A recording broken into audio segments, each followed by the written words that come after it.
Vsi smo ena generacija, je slogan festivala za tretje življenjsko obdobje. Pa vas sprašujem, kako razumete ta slogan? Meni je pa bolj všeč naslov, ki ga nosi ta cel dogodek trodnevni, in sicer festival. Festival, beseda prihaja iz kulture. In menim, da je stopnja kulture nekega naroda pokazatelj. Stopnja kulture se kaže v tem, kako skrbimo za tiste, ki so pomoči potrebni. Vsi začnemo življenje kot nemočni in bojim se, da ga tudi končujemo v smeri proti nemoči. Smo pa res vsi eno. Življenje se prepleta, življenje je soodvisno in ne gre vedno in samo za vprašanja, sem dobila vtis o financiranju. Vprašanja tretjega življenjskega obdobja so veliko širša.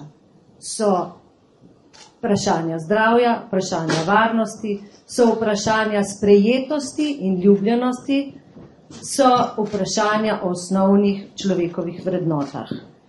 In zato mi je všeč beseda festival, ker ponazarja kulturo nekega naroda. Hvala lepa. Deloma ste v tem prvem odgovoru že odgovorili na drugo vprašanje, pa kljub temu prosim, če lahko poveste, ali dovolj cenimo v naši družbi pretekli in sedanji prispevek starejših v izgradnji države in družbe.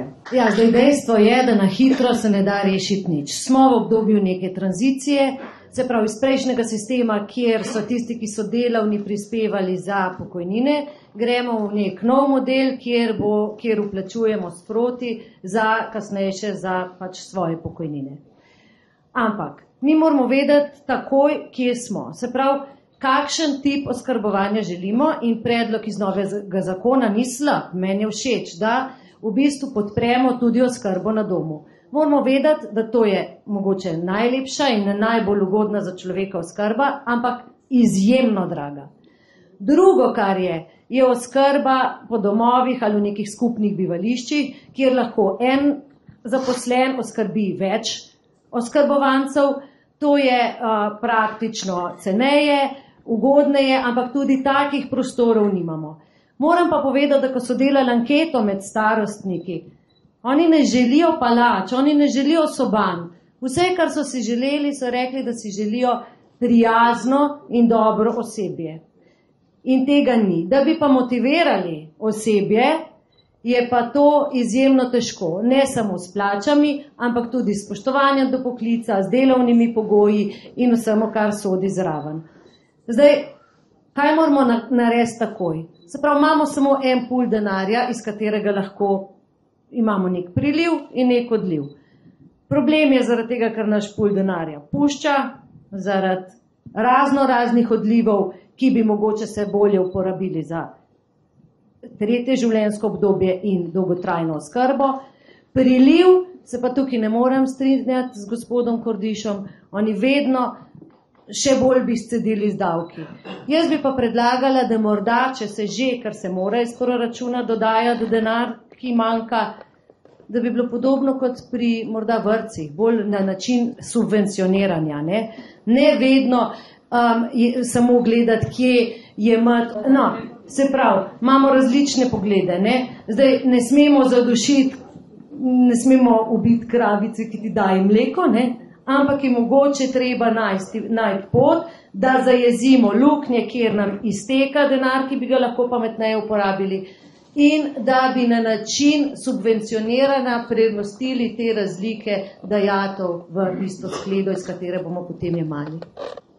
Zdaj gremo pa na malo drugačno vprašanje. Kaj je po vašem mnenju največja moč predsednika republike? Predsednik je edina funkcija v Republiki Sloveniji, ki je direktno izbran od naroda. Zato mora zastopati vsakogar in vse. Vse v svoji različnosti, v pripadnosti različnim političnim skupinam, različnim spolom, barvam kože, drugim prepričanjem, verovanjem. In zelo težko je najti tisto stvar, ki je enotna vsem. To so osnovna etična načela, ki so zapisana v ustavi. Namerno govorim o etičnih načelih, ne o moralnih. Morala in etika sta si marsikdaj enaki, takrat gre enostavno. Moralo ščiti duh časa, ščitijo jo vojska, pravo, policija. Morala je nekaj, kar je zapisano in znano. Etika pa je nekaj, kar se tiče človeka samega, tiče se njegovega odnosa, pravičnosti, ki izvira iz enakosti. Kadar se morala in etika ujemata, gre kot po maslu, takrat ni težav. Včasih pa moraš zauzeti pravično in etično stališče tudi, kadar ni v skladu z moralo. In v tem primeru rabi predsednik tudi nekaj poguma, zato da se zavzame za nekoga z namenom pravičnosti. Njegova beseda ima izjemno težo, lahko ustvari prostor, kjer bo svet pravičnejši.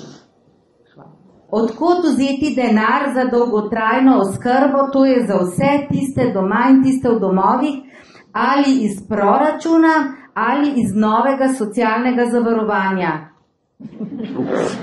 Oboje, ampak vedno proračun za reševanje.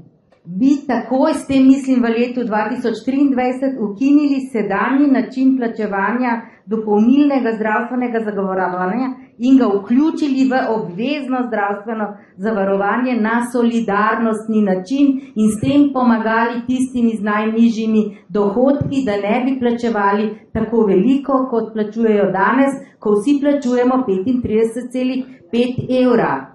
Da boste imeli svetovalca tudi za področje celovite skrbi za starejše? Da. Ali podpirate ustanovitev novega varuha človekovih pravic za starejše? Jaz tudi v okviru obstoječega varuha. A se boste posvetovali z nekdanjimi predsedniki Republike Slovenije? Če bom potrebovala. Ali podpirate mednarodno kodifikacijo pravic starejših po zgledu konvencije o pravicah oseb s posebnimi potrebami?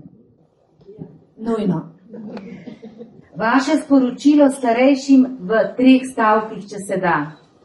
Niste nevidni, v vaši skupini obstajajo osebe, ki so mi najdražje in katerim se moram še vseeno vsak dan javiti. Ali bi dokončali nasedlo investicijo, če temu tako rečem, dom starejših v Osilnici? Da. Se vam zdi prav, da bi imeli stanovalci domov starejših zapisnice z osebnimi podatki, da se ne bi ponovil tragični celjski primer? Ne, obstajajo boljši načini in bolj človeški. Kako bi vi pomagali starejšim, da bi šli v korak z digitalizacijo in napredkom v elektronskem poslovanju? Nekaj drugega je igrati sudoku po internetu ali pa slediti svojim idolom. Nekaj drugega pa je, ker jaz prihajam iz zdravstva, nekaj drugega pa je obiskovati zdravnika prek elektronskih portalov. Dajmo razbremeniti paciente elektronike, ne da jih še učimo in jih uvajamo. Vrnite jim človeškost. Hvala lepa.